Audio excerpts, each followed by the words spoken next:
want to begin by thanking Professors Yellen and Cunningham for inviting me to participate in this great meeting.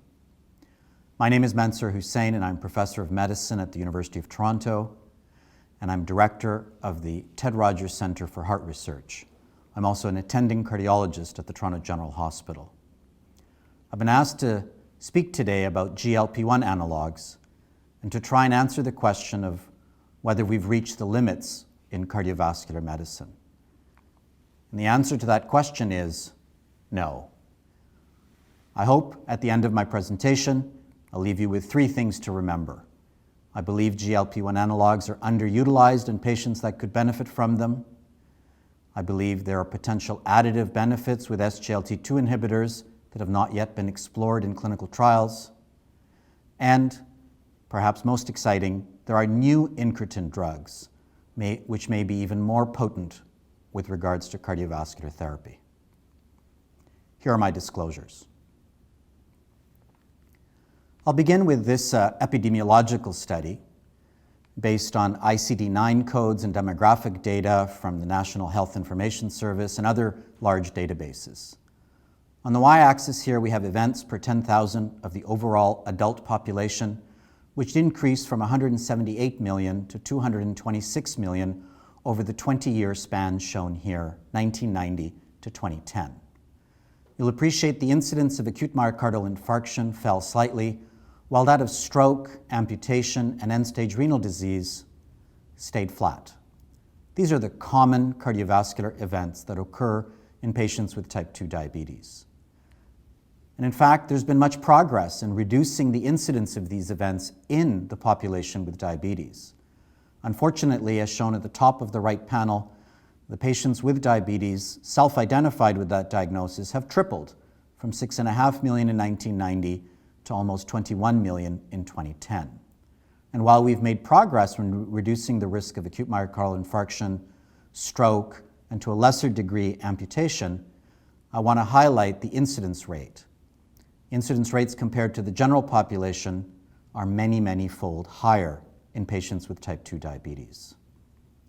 And with this wonderful analysis by Ray and colleagues now over a decade ago, we know that in patients with type 2 diabetes, reducing risk factors such as hypertension and LDL cholesterol have more significant effects than the impact of reducing hemoglobin A1C. This, however, was with medications that are more traditional glucose-lowering treatments. In this era, we had metformin, insulin, sulfonylureas, PPAR gamma agonists, and the DPP-4 inhibitors had just emerged. We weren't in the era we are today, where we have SGLT2 inhibitors and GLP-1 receptor agonists. In this nice summary of both short-acting and long-acting GLP-1 receptor agonists, Nock and colleagues summarized their effects on A1C, body weight, blood pressure, and lipids. And I've summarized them here. There are significant reductions in all of these risk factors in patients with type 2 diabetes treated with GLP-1 receptor agonists. Comparatively, the same benefits are more modest in patients treated with SGLT2 inhibitors, and the effects on lipids are not in the correct direction. So looking at these metabolic and body weight effects, we might anticipate that the effects on cardiovascular outcomes will be more potent with GLP-1 receptor agonists. Let's look and see if that's the case. In this lovely analysis by Darren McGuire and colleagues published last year in JAMA Cardiology, summarizing all the cardiovascular outcome trials with SGLT2 inhibitors, you'll appreciate that the effect on the three-component MACE, that's CV death, MI, and non-fatal stroke, was about 10%. There are 47,000 patients in these studies. SGLT2 inhibitors, however, do have more potent effects on a component of MACE, which is CV death, and on another important endpoint in diabetes, and that's hospitalization for heart failure. CV death is reduced by 15%, and hospitalizations for heart failure are reduced by over 30%, very consistently. In fact, the effect of SGLT2 inhibitors on those atherothrombotic events of MI and stroke are not particularly promising. By contrast, here's a summary of the GLP-1 receptor agonist cardiovascular outcome trials. There have been 7 trials with 56,000 patients, and the overall reduction in 3-component MACE is 13%. Looking at CV death, it's 12%. And at hospitalization for heart failure, it's a very reassuring reduction, but only 9%. So a clear difference between this effect and SGLT2 inhibitors. If we remove those GLP-1 receptor agonists that are based on the exendin molecule and focus on the trials where human GLP-1 molecules have been used, the effect is more potent, about 17%. I'm going to mention only one of these studies because I believe it's an important initial study on cardiovascular safety with the first oral GLP-1 receptor agonist, and that's oral semaglutide tested in Pioneer 6. Almost 3,200 patients were randomized to either oral semaglutide or placebo. This was an event-driven trial where all the events were reached within only 16 months of follow-up. You'll appreciate here that there was an absolute risk reduction of 1% or a relative risk reduction of 21% in the 3-component MACE. This did not reach statistical significance. I believe this is because of the short duration of the study and the low numbers of events. If we look more closely at the subcomponents, you'll appreciate that CV death and all-cause death actually reduced by 50%. But of course, this trial was not designed to look at individual components of the MACE outcome, and there are very small numbers of events.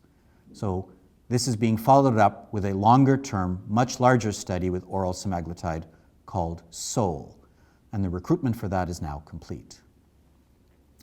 Here's one component that I want to highlight, and that's stroke. In those same 7 CVOT, we see a very consistent 16% reduction in the incidence of both fatal and non-fatal stroke in patients randomized to receive a GLP-1 receptor agonist. And again, compared to MACE, CV death, or heart failure for hospitalization, really stroke emerges as an interesting, specific endpoint. So all of these data have resulted in specific guidelines both in Europe and North America. This is a complicated slide. In cardiology, we like to focus very simply on the following. In drug-naive patients with type 2 diabetes at high or very high risk of cardiovascular disease or established cardiovascular disease, we really should be using either an SGLT2 inhibitor or a GLP-1 receptor agonist as first-line therapy. More importantly, even in patients already on metformin, if the same background risk is identified, we really should be using one of these 2 classes of drugs, importantly, independent of A1C. Why are we not using these? This is a lovely study, observational diabetes registry in Scotland, almost 250,000 patients with type 2 diabetes. If you look at their demographics, they're very similar to the cardiovascular outcome trials. 32% of these patients had established CVD. And here on the 2 column plots, you'll see that the use of medications for the treatment of lipids and blood pressures are actually pretty good. The majority of patients with CVD and type 2 diabetes are on important risk factor reduction therapy. What's shocking, however, is that in this same group, less than 3% are on drugs that are indicated for the reduction of cardiovascular events. And you might say, well, in this plot, those patients don't have CVD. Surprisingly, even in patients with CVD, the use of these agents is low. They're being underutilized. What about the combination of the 2 agents? So this is a retrospective analysis looking at 5 years of data from 3 US databases published as an abstract at the ADA last year. And what it shows that if you propensity score match about 12,500 patients that received an SGLT2 inhibitor versus those that received an SU, all of the patients being on background GLP-1 receptor agonist therapy, and then look at their composite cardiovascular events, there is an additional 24 to 30% reduction in events. And heart failure hospitalizations, again, impressive, 35 to 40% reduction. This is on top of GLP-1 receptor therapy. Let me end with some exciting new data about this agent. Tirzepatide is one, and there will be others, of of what we call coagonists of both GLP-1 and GIP. The first plots I'm showing you on the right are cyclic AMP accumulation and the stimulatory subunit of GTP recruitment in cells that are exposed to GIP in blue, and this agent, tirzepatide, in red. You'll appreciate that the agent is a good agonist for GIP and for GLP-1 receptor as well, although not as potent as it is for the GIP receptor. But what data do we have clinically? So there's a extensive phase 3 program called SURPASS, of which 4 studies have reported top-line results produced by the sponsor. The papers are yet to be fully published and examined in detail. I'm going to focus on one, and this is SURPASS 2. This is for patients with type 2 diabetes inadequately controlled on metformin, randomized to receive 3 different doses of tirzepatide or 1 milligram of symmeglotide. Both of these agents are once-weekly injections. And you'll appreciate the A1C reductions are 2 to 2.5% with tirzepatide dosing and just under 2% with semaglutide.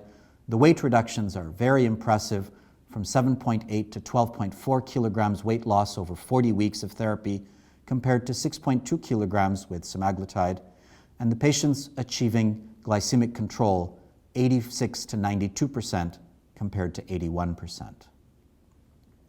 To end, there are high rates of CVD, which are a major burden in patients with type 2 diabetes.